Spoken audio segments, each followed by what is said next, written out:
Hi friends, in this video I want to speak about 3 PSU stocks and give you the latest fundamental view of these 3 PSU stocks. I'll also try and speak about the impact due to the post-election results that have just come out, and we'll try and evaluate the future potential of these 3 PSU stocks. Very important video for you to watch without skipping.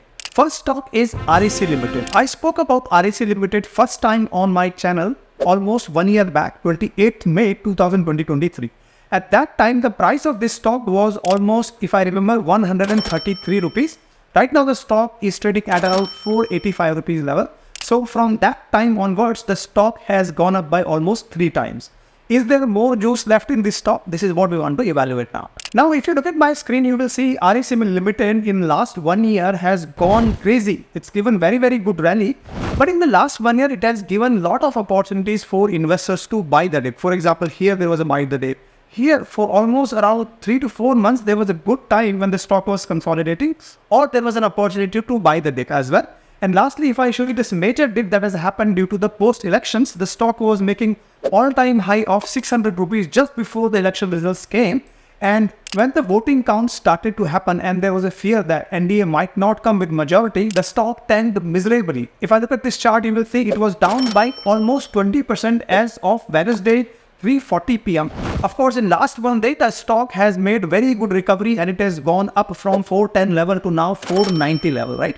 So it has been a roller coaster ride for this stock in the last couple of days because of the fear, mainly because of the election results that were not looking favorable on Tuesday, 4th of June. Now, few hypercritical points about this stock. Number one is the valuation. If you look at the PE ratio of this company, PB ratio of the company, at the time of recording this video, they are well below industry level. You can see it clearly here. And you might be really surprised there that Rahul, since the price of the stock has rallied like crazy, why the PE is not expanded? Why the PE is still looking very low? And the reason for that is their earnings. And if you see my screen, if you see FY24 results, you will notice that their total comprehensive income has gone up by close to 49%. So it has gone up from 10,000 crores to 15,000 crores within a year. When the earning of a stock is growing at this rate, then even though the price is growing up, the PE ratio will not expand heavily. We know the formula of PE ratio. PE ratio is equal to price divided by the earning per share. Since the profits that the company is making is such huge, then what happens is that even though the price is going up, the PE ratio remains in check or in control. That's why the valuations are still very attractive. Not a stock recommendation. I'm just giving you this commentary so that you understand all these nuances when it comes to investing. And so far, if you're liking this video, hit the like button. Let me know in the comments a simple thank you.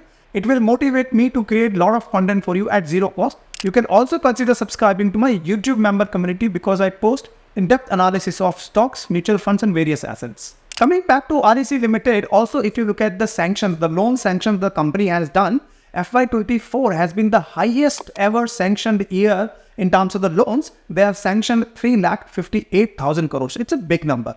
If you look at the disbursement, which is the actual loans that they have distributed, not just the approved loans, you will see that again FY24 has been the highest ever yearly disbursements during FY24, 1,61,000 crores. If I look at the outstanding loan book, it has grown by close to 17% year on year, which is a very healthy rate. Now the million-dollar question that, Rahul, will this stock continue to rally from here on? I don't know that, but there are some signs that I can gauge here. Have a look at my screen and you will see that this is the letter that the company issued after their recent board meeting in the month of May. And what the company said is that the board has approved close to 1,45,000 crores of fundraising by this company using the bonds. When a company is raising huge money like this 1,45,000 crores money using the bonds, what it simply means is that, in my view, the company is able to see good credit growth coming in the future. That's why they're raising such a huge money, because they want to then lend this money to their customers. So this is a very good sign that the board has approved 1,45,000 crores worth of debt that the company is going to raise so that they can fulfill this demand that is upcoming. Second hypercritical point that I want to cover is what is likelihood impact to this company's profitability or maybe growth when it comes to post-election results, which is NDA making the government, albeit BJP is not in the majority. In my view, I don't think there is going to be major impact, and let me try and give you my rationale. If you look at the loan book of this company, you will very quickly notice that 42% of their loans in FY24 were given to companies that are into power distribution business. 29% of the loans were given to companies that are generating power. 8% into the renewable sector, and 9% into the transmission. So all in all, if you see, majority of their loan book is built by distribution companies, power generation companies, and transmission companies. Now, no matter which government comes, whether BJP is coming with majority or not majority, it really doesn't matter in my view, because the power consumption in India is growing. We have seen the heat waves here in the last couple of months.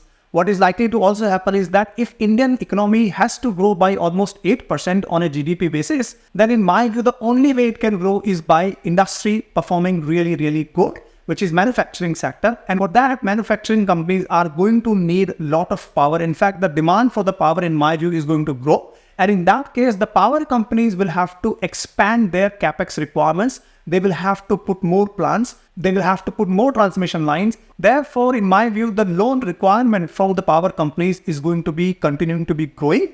And REC, PFC, IRDA, these companies are likely to benefit. It doesn't mean that you go and buy this stock right now. First, wait for some corrections to happen. Buy it at the right time. Wait for quarterly results to come out. These are the good times where you evaluate, have a look at their P&L, have a look at their any other risks that might play out. But in my view, right now, the election outcomes do not seem to impact this company's performance, at least in the next few months. The only catch I will say here is the RBI regulation, because I don't know what sort of lending practices or restrictions RBI may impose in companies like REC, PFC. Their infra lending, they had clearly spelled out that REC and PFC do not think there is going to be major impact due to the infra lending restriction that RBI came out with.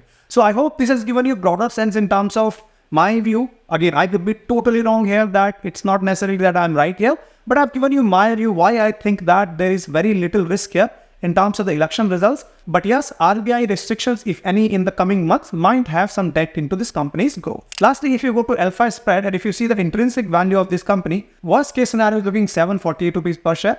Base case is looking 847 per share, and best case scenario, it is looking 1044 rupees per share. Right now, the stock is trading at around 490 rupees per share at the time of recording this video. Again, not a stock recommendation. This is not my data. I don't know how they calculate intrinsic value, but it is out there in the public. I thought of sharing with you because I want you to understand the holistic picture of this company. I hope you've got this lot of information about this particular PSU. And if you like this, hit the like button before I move to my stock number 2. Second stock is Bharat Electronics Limited, a stock that I spoke about on my channel on 7th of October 2023, roughly 7 months ago. And at that time, the price of the stock was close to 139 rupees. Right now, the stock is trading at around 274 rupees level. So the stock has almost doubled from the time I spoke last time.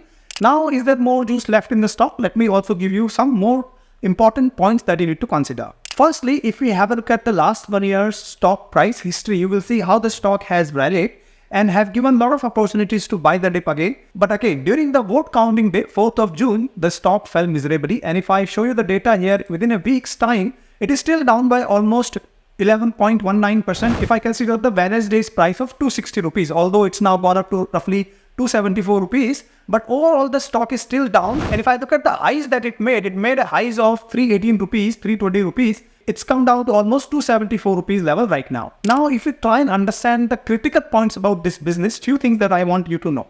Point number 1 is that in FY24, the company's top line revenues grew by close to 14.35%, which is not a phenomenal growth rate. But if you look at the profits, PAT, if you look at it, it grew by close to 33.68%, which is a very healthy growth rate. Now, why the investors were flocking around this stock in the last 1 year is what we need to understand. And if I show you the data, FY 2024, the order book of this company as of 1st of April was around 75,000 crores. And just to put this in context, the company in FY 2024 made 20,000 crores of revenues. So it's almost sitting at little lower than the 4 times of the order book. And this is why the investors are very, very confident about this stock. They're able to see visibility of upcoming orders in the next few years. Now, just to put this in perspective, this 75,000 crores of orders, company says that they are going to execute this order book not just in 1 year.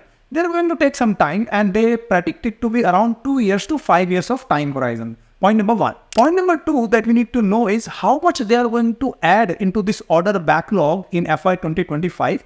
And company estimates it to be another 25,000 crore worth of orders being poured in FY 2025. So if you look at the order book, it might even grow more than 75,000 crores by the end of FY 2025. Also, what company management is saying is that QRSAM orders are not considered in this. QRSAM is a missile. Again, I spoke about that in the last video. Please go ahead and watch that video. You will learn a lot about this company in more details. But right now, if I talk about the quantum of that order book, QRSAM, that is going to be 30,000 crores. That is not counted in the 25,000 crores that is going to be come out in FY 2025. They are expecting these orders to come out in 25-26. But this is going to be the huge order. And if you go to any earnings call of Bharat Electronics Limited, every single call I see, investors are speaking about, sir, when is the QRSMA orders are going to come, right? Because this is a huge order, 30,000 crores, right? So I hope this entire point about the order book is very clear to you. But please also understand that it's not that the order book will get executed. There will be orders that might get cancelled because of a number of reasons. So don't just think that this is a big number and you should just go and buy the stock. It doesn't work like that. It gives you visibility. It's an indication. It doesn't mean that the company is definitely going to go and seal these incomes. Moving on to the next hypercritical point that you need to understand is the export order book. See, this company is not relying mainly on Indian government. It also has export orders coming in. And if you look at the data, it used to be at $92 million of export order book. It has grown up to $400 million of order book, which is almost 4 times, slightly more than 4 times, which is really, really encouraging. Also, second hypercritical point that you need to know is that the company is coming up with 5 plants. They're setting up 5 new plants because maybe they're seeing some growth coming up in the next few years. And on my screen, you will see the description of these 5 plans. I'm not going to read it out to you. Just pause the video, read out this commentary, and you will learn a lot about where the company's capex or the planned expenditure is going to be in future. So Rahul, so far you've given us very good positive points about this company. What about any risk? Are there any negatives about this company? See, recently one of the points that I noted is that their provisions is going up. So they have made a provision of 500 crores to 600 crores. Immediate question is that, Rahul, this company is not giving loans. Why are you talking about the provisions? So this company make provisions whenever the customer is not paying the money at the time the order is delivered. And that is one of the reasons right now the provisions are going up in the last couple of quarters. And this is what sometimes worry investors, that is that the company is just taking the orders, producing the products, and then the end customer is not picking the delivery of these orders. That could be a risk right now. The provisions right now look elevated. I don't know what is likely to happen in the next few quarters. And these provisions do impact the profitability of the company, that you need to know right now. Also, second risk that I note is that the company is facing competition from the private sector into some of the components such as radars or electro-optics and some of the other items as well. So of course, there is a stiff competition coming from the private sector as well. That also is a risk that I don't know how much of this 25,000 order book that they're speaking about they're actually going to get in FY 2025, because it is very easy to say that our order book in 25 is going to add 25,000 crores worth of orders, but is it going to materialize? Because there is a competition out there. I just wanted to make sure you understand these 2 risks as well. Last 2 hypercritical points that I want you to know about this stock is, one of them is the elections. So with the election results that we see, since BJP has not made the majority and it is NDA, so they need to rely on the alliance here. If you look at the defense budget that was there in 2024 and how the FY25 interim budget was declared, there was an increase of total defense budget, if I look at the numbers, by 4.71%. And out of which, if you see, total capital outlay, which is very, very important for companies like Bharat Electronics Limited, it was up by 5.78%. Now, the full year budget is going to be declared somewhere in June or July. I don't know the dates, but the impact that may have on this stock could be huge, right? For example, if the defense budget is adjusted to the lower end, then stocks like Bharat Electronics Limited might see some impact. If the budget goes up, then they might rally, right? So this is the risk that every investor right now carries. Let me know in the comments what is your opinion about the full budget.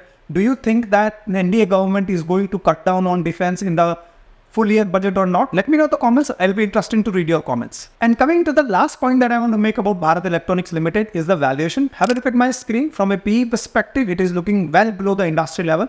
And this recent correction has caused this PE to come down.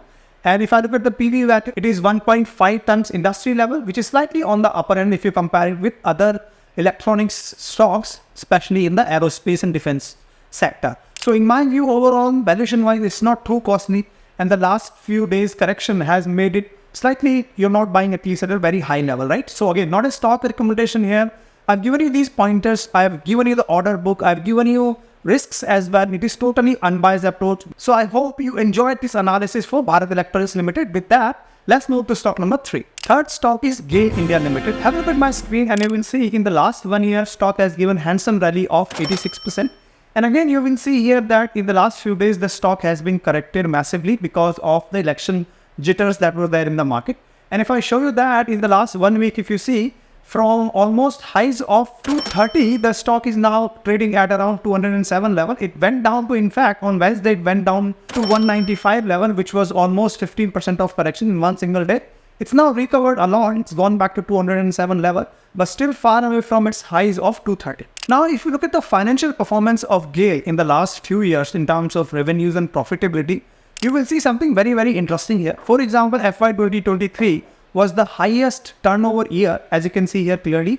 But from a profitability perspective, if you look at that, FY 2023 did not produce the highest ever profits. In fact, FY 2024, if you see, the revenue has come down, but the profits have gone up. You need to understand one thing about GAIL's business that I've tried to sort of make my own analysis, which is that this business is driven by the volume of the gas, the natural gas that the company sells, and also the global prices of the gas, because ultimately it is volume into price that drives the revenues as well as the profitability, right? Now in FY 2024, the revenues were down. Why were they down? The management has given a commentary here that there were softening of natural gas prices, the global gas prices, and hence the revenues were down here. But the profitability was good because the company was able to sell more volume. So this volume and price game is what you really need to time when it comes to GAIL, because the demand of natural gas is one thing, which is the volume, right? And the price of the gas is the second thing that you need to take into account.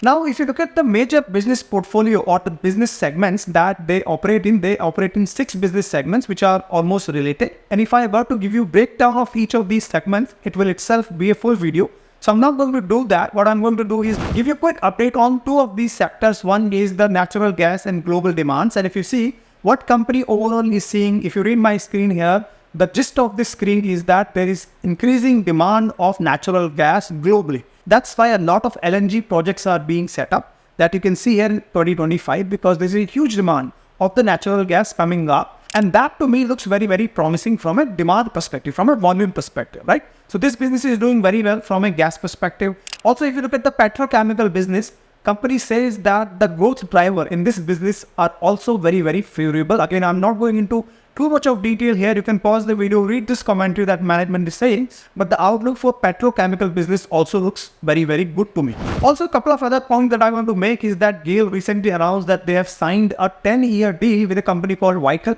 and this company supplies the natural gas. And this is where I can see that GAIL is signing these long-term contracts because they want to see the supply of the natural gas, because ultimately what does GAIL do? They buy the natural gas and they distribute it throughout the India. Also, GAIL has commenced a green hydrogen project, which is very, very encouraging. It looks like it is a forward-looking company in mind. From a valuation perspective, from a PE perspective, PV perspective, it is looking well below industry level right now at the time of recording this business. Again, I'm not going too deep into GAIL business. It's a complex business of 5 business segments. We have to really pick every business segment apart and then bring it together to say whether this makes sense or not. I typically try to keep away from stocks like GAIL because I can't really assess the global demand of natural gas in the market. What is the price that is going to be there of the natural gas in the market, right? And these are the factors that could take the stocks to very high levels. They can bring the stock down very, very quickly. So these are the factors you need to consider if you ever want to invest in companies like GAIL.